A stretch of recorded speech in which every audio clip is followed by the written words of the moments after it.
Good morning, Your Highness, Excellencies, friends and colleagues. I would like to thank you for the opportunity to be here today.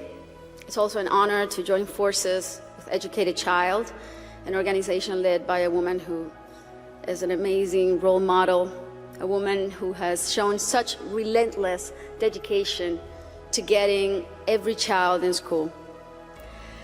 This is such an exciting day for us because it marks the beginning of a new era in my home country, Colombia.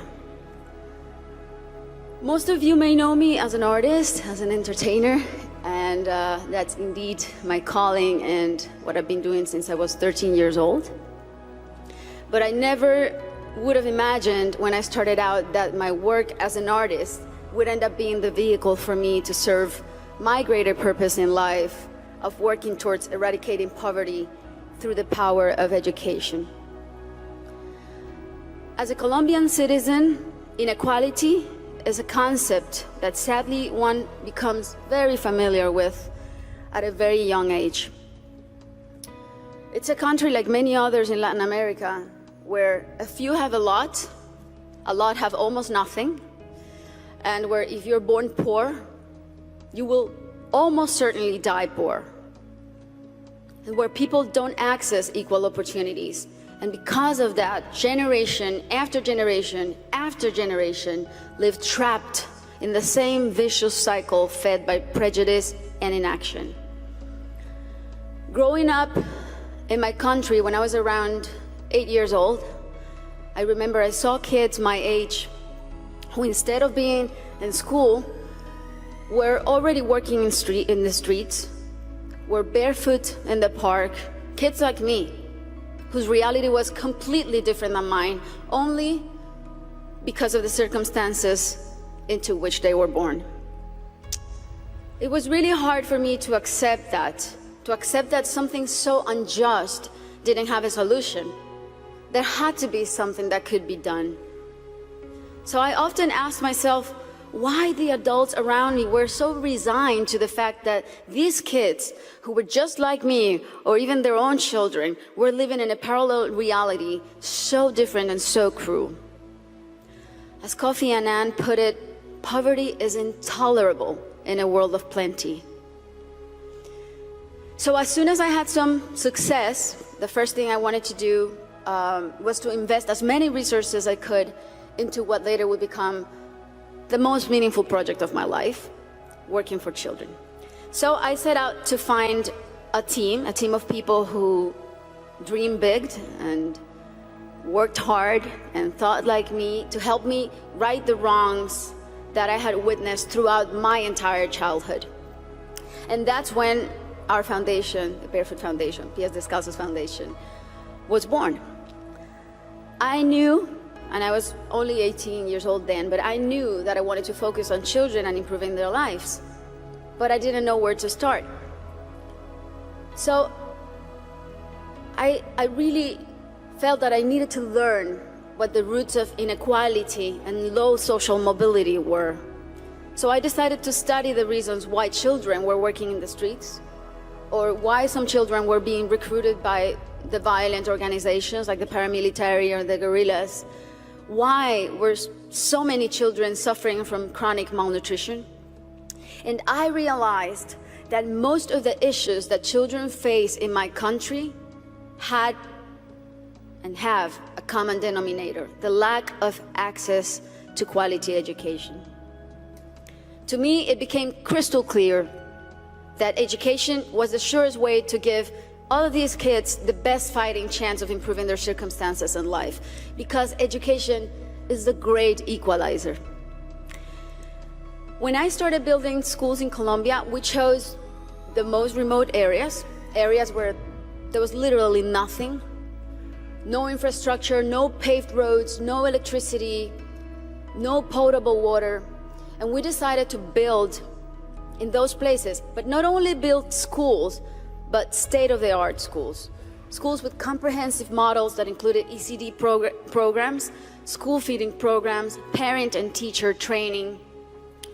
And another very important part is we decided to engage the government as a strategic partner and made it nearly impossible for them to say no to doing their part by showing them results through our holistic model that really proved to work.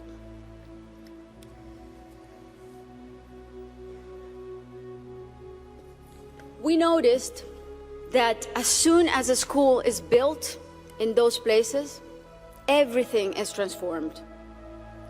The improvements to the infrastructure were jaw-dropping. Electricity, potable water were made available, made accessible. Roads were paved. Malnutrition plummeted. But the best part of all is the academic results. The kids really responded academically. And now those kids who could have been recruited by the guerrillas or paramilitaries, or that could have had a completely different outcomes for their lives, they're now on their way to the university and thriving in their communities. Some of them are athletes, some of them are professionals.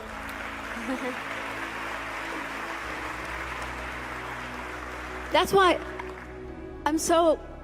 it really is a thrill to work for education. That's why I'm so passionate about it, because I've really seen results that are as palpable as this podium. And seeing all these success stories that have a name and a last name has been one of the most rewarding things I've done in my lifetime, even more so than winning Grammys, I think. Now,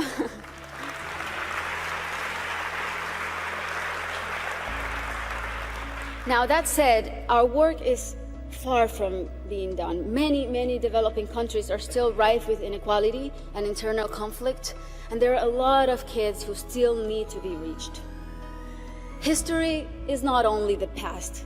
History, it's made every day in the present. And what matters now is how we go forward and how we fix what's wrong. And that is the real challenge. This is the goal of the SDGs and what people like Her Highness and myself and so many more of you who are adamant about achieving are here for. Facts don't lie, and numbers show what an incredible return on investment a quality education provides. For instance, if all students in low-income countries left primary school with basic reading skills, 171 million people could be lifted out of poverty. Systemic change often begins from the bottom up rather than the top down. The government must take responsibility, and we should all put as much pressure as we possibly can, but the rest of all, the civil society, should also do their part.